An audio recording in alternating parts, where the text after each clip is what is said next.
No other governing body in America is quite as influential as the U.S. Supreme Court.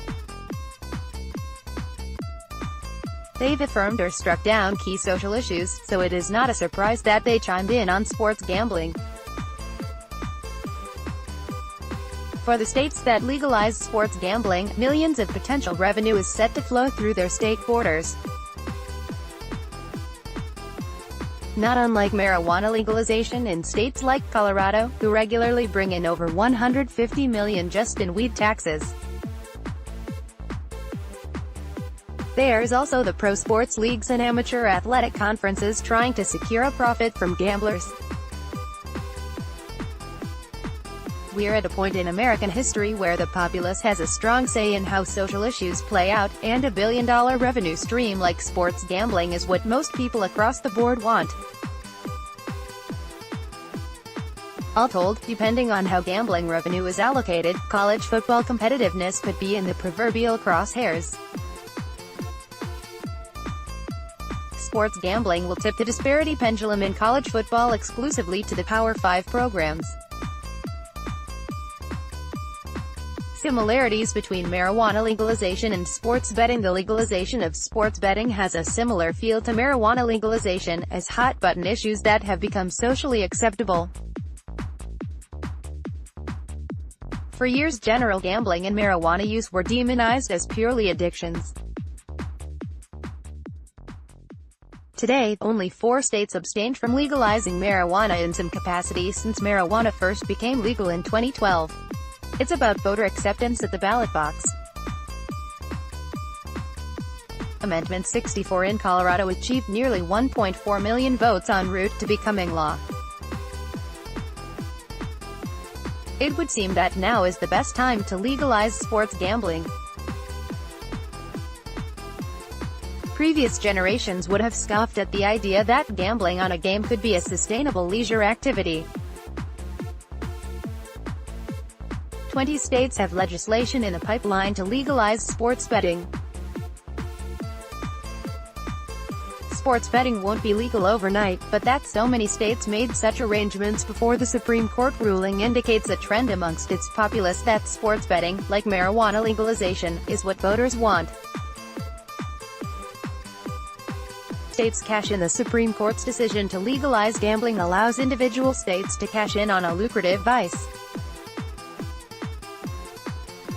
The USA Today reports that 13 states accumulated $34 billion in gaming revenue.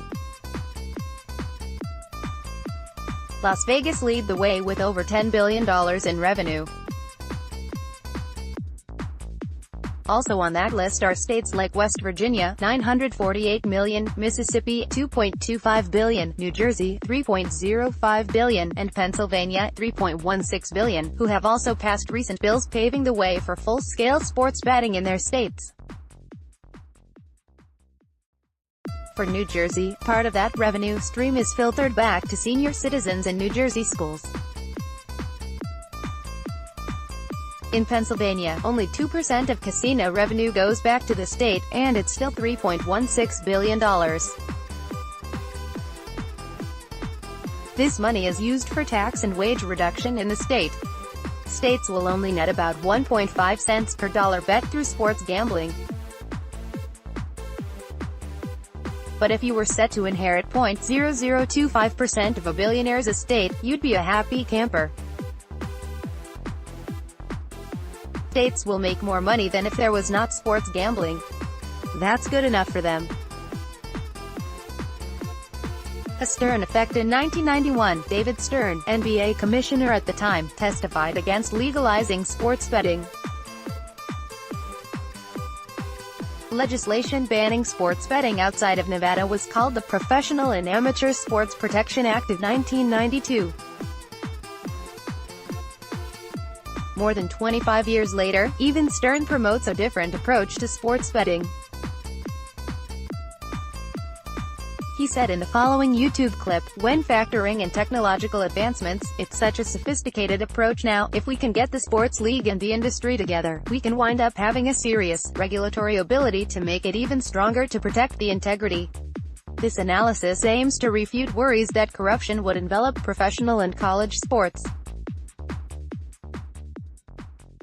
to afford oversight personnel. The NBA is asking for 1% of a state's profits to pay for that staff, which is approximately $2 billion if every state chipped in.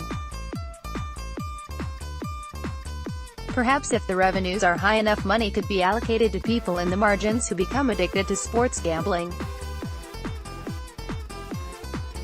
Nonetheless, oversight would seem to be the toughest quandary for professional leagues as well as the NCAA. The NCAA is still dealing with the fallout of the Adidas controversy, which led to college coaches and Adidas personnel getting arrested. How will the NCAA, for instance, regulate sports betting after it's been shown through recent controversies that it has had a lot of trouble regulating the basic tenets of amateurism? The linchpin is for states that legalize sports gambling to indirectly pay for a strong oversight. Sports betting equals less disparity in college football. In addition to the NBA, virtually every professional league will be trying to cash in on sports betting. The Seattle Times also reported that NCAA conferences, like the Pac-12, will be seeking profits from fans who wager on their games. That is potentially millions of dollars in the form of an integrity fee, going to the Power 5 conferences. What's concerning to fans, in addition to the integrity of amateurism, is the competition level across the board in college football.